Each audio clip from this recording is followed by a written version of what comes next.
नमस्कार दोस्तों, आप सभी का मेरे चैनल माइथोलॉजी टेल्स पर आपका हार्दिक स्वागत है। दोस्तों, आज हम आप सभी के लिए भगवान श्री हरि विष्णु के व्रत कथा लेकर आए हैं। तो चलिए दोस्तों, भगवान श्री हरि विष्णु का नाम लेकर कथा प्रारंभ करते हैं। जय श्री हरि विष्णु। प्राचीन काल में एक ब्राह्मण रहता था।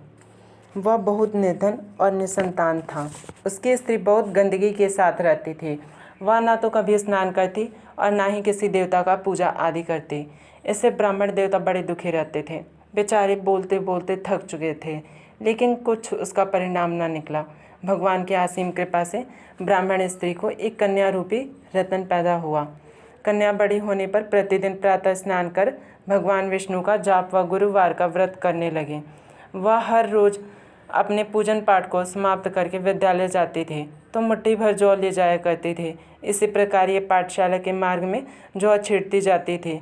यही जौ लौटते समय स्वर्ण के बन जाते थे, जिसे बीन कर वह घर ले आती थी।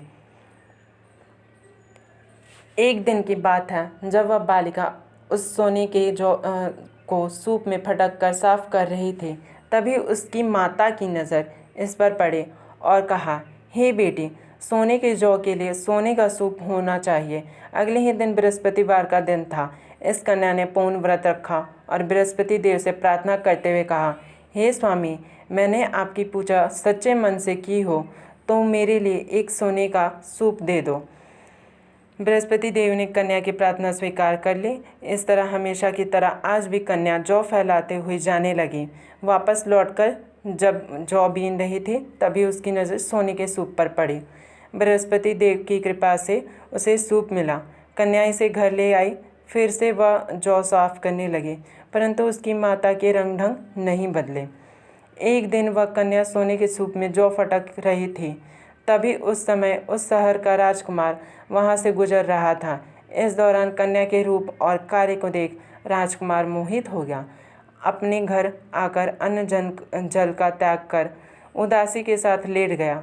राजा को उसके बेटे की हालत देखी नहीं गई। वे अपने प्रधानमंत्री के साथ उसके पास गए और बोले, हे बेटा, तुम क्यों दुखी हो? किसी ने अपमान किया है क्या, या फिर कोई और कारण है? तो भी बताओ, मैं वही कार्य करूँगा जिससे तुम्हें प्रसन्नता होगी। राजकुमार यह सुनकर बोले, मुझे आपके किसी भी बात का दुख नहीं है और न ही किसी ने मेरा अपमान किया है, परंतु मैं उस लड़की से विवाह करना चाहता हूँ जिसे मैंने सोने के सूप में जौ साफ करते हुए देखा था। यह सुनकर राजा को आश्चर्य हुआ और बोला, हे बेटा, इस तरह की कन्या का पता तुम ही लगाओ। मैं तुम्हारा विवाह अवश्य करा दूंगा। राजकुमार ने उस लड़की के घर का पता बताया। तब राजा के मंत्री उस लड़की के घर गए, ब्राह्मण देवता को पूरी बात बताई। फिर ब्राह्मण देवता ने अपनी कन्या का विवाह राजकुमार के साथ करने के लिए तैयार हो गए। विधि विधान से ब्राह्मण की कन्या का विवाह राजकुमार के साथ संपन्न हुआ। कन्या के घर से जाते ही उस ब्राह्मण देवता के घर में पुनः गरीबी का निवास हो गया। इनके भोजन के लिए भी अन्न बड़ी मुश्किल से मिल पाता था। एक दिन ब्राह्मण देवता दुखी होकर अपनी पुत्री के पास गए। बेटी ने पिता की अवस्था देखी तो माँ का हाल भी पूछा। तब ब्राह्मण ने सब कुछ बताया। फिर इसके बाद बेटी ने पिता को ढेर सारा धन देकर अपने घर को विदा कर दिया। इस तरह ब्राह्मण का कुछ समय तो सुखपूर्वक व्यतीत हो गया, लेकिन कुछ ही दिनों के बाद फिर वही हाल हो गया। ब्राह्मण फिर अपने पुत्री के पास गया और पूरी स्थिति बताई। इस पर लड़की बोली, हे पिताजी, आप माताजी को यहाँ ले आओ, मैं उसे पूरी विधि बता दूंगी जिससे निर्धनता दूर हो सकती है। इसके बाद ब्राह्मण देवता अपनी स्त्री को साथ लेकर आए। फिर कन्या अपनी माँ को समझाने लगी, माँ, तुम प्रातःकाल उठकर प्रथम स्नान आदि करके बाद विष्णु भगवान का पूजन करो तो सारी दरिद्रता दूर हो जाएगी। परंतु उसकी माँ ने एक भी बात नहीं मानी। प्रातःकाल उठते के साथ ही अपनी पुत्री के बच्चों की जूठन खा ली। माँ के बर्ताव से उसकी पुत्री को भी बहुत गुस्सा आया।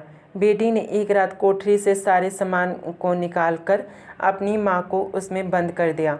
फिर अगली सुबह उसे निकाला और स्नान आदि करा के जबरन पाठ करवाया।